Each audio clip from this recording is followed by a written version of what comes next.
सतरामपाल महाराज जी वाक्य में बड़ी आदमी है। अर्जुन हाँ भाई उड्डा का मैं तो उड्डा करना धर्मेंद्र जुड़ा सही हूँ। धर्मेंद्र में नाम लिख दे सतरामपाल जी महाराज के बिल्कुल साथ। अरे गौशाला विषय वाला जब भी आश्रम में से कोई कॉल आएगी हम सब गौ भक्त और खाप पंचायतें संत रामपाल जी महाराज के साथ। राम राम भाई। आज का विषय क्या है? प्रेस वार्ता बताइए। आज का विषय आर्यावर्त गौ संस्थान गुराना में प्रेस कॉन्फ्रेंस बुलाई गई है। आज का विषय रहेगा संत रामपाल जी महाराज द्वारा किए गए श्रेष्ठ कार्य, पुण्य कार्य, उनके विषय में वह उन पर उठाए गए पाखंडवाद फैलाने का जो आरोप लगाया जा रहा है उस विषय में। मेरे साइड में बैठे हैं कृष्ण कुमार, प्रधान मिर्ज़ापुर से हैं, और आठगामा जो खाप सर्व जातीय खाप है उसके प्रधान हैं, और साइड में हैं श्री राम कुमार जी, पूर्व प्रधान गौशाला गांव बधावड़ और सरपंच भी रहे हैं, पूर्व सरपंच बधावड़ से, और उधर अंग्रेज़ ये बधावड़ से हैं, समाज सेवी हैं, और इधर प्रेम कुमार समाज सेवी गौ भक्त फ्रॉम खानपुर गांव जिला आसी, रामफल गौ भक्त समाज सेवी बधावड़ से हैं, ओम प्रकाश ये बधावड़ से हैं, और भरत सिंह नंबरदार ये बधावड़ से हैं, और कृष्ण कुमार गुराना से हैं। पीछे ये सभी जो पीछे हमारे पीछे बैठे हैं आसपास के गांव से हैं, सरपंच भी हैं इनमें, और नंबरदार भी हैं, मौजूद व्यक्ति हैं, पंचायती सभी।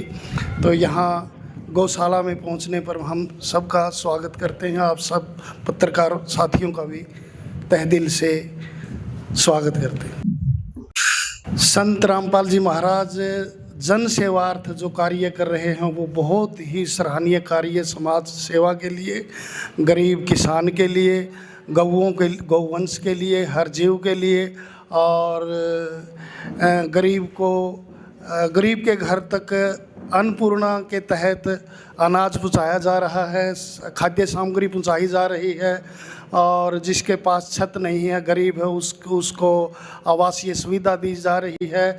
और कितने काम गिनाऊं तो मेरी उंगलियों की जितनी पोरियां हैं, अगर मैं गिनाना चाहूं तो सारी पोरियां समाप्त हो जाएंगी, दूसरे हाथ का प्रयोग करना पड़ेगा। इंद्र उड्डा की कोई औकात नहीं, उसका कोई वजूद नहीं, बाहर बैठा, शायद वो किसी लालच में लांछन संत रामपाल जी महाराज पर लगा रहा है। पहले उसने आसी में एक बाबा पर आरोप लगाए थे, लेकिन कुछ दिन के बाद वहाँ से चुप्पी साध गए। इससे सिद्ध होता है कहीं न कहीं उसका लालच है। मैम के अंदर एक और था, पाखंडी था, पूछा पाछा करे था, उसने आश्रम बंद करवा दिया, और कुछ दिन के बाद कहता है कि 5 लड़कियों की शादी करवा दे, आश्रम खोल दे।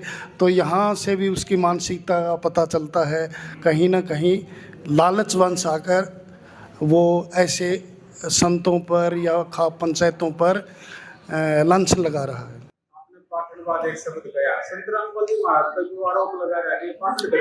संत रामपाल जी महाराज के अभी मैं काम गिनाए जा रहा था। क्या गरीबों की सहायता करना पाखंड है? गौओं को शेल्टर देना पाखंड है? गरीब किसानों को फ्री में खाद बीज देना, उनकी हेल्प करना, क्या ये पाखंड है? अभी पीछे कितने गांवों में पानी चढ़ा हुआ था, उसने पानी को उतारने के लिए अनेक गांव में इतनी सहायता की, मोटरें दी, पाइप दिए। क्या हम इसको पाखंड कहेंगे? ये सोचने का विषय है। कहाँ किस रूप में पाखंड फैलाया उसने, संत जी ने।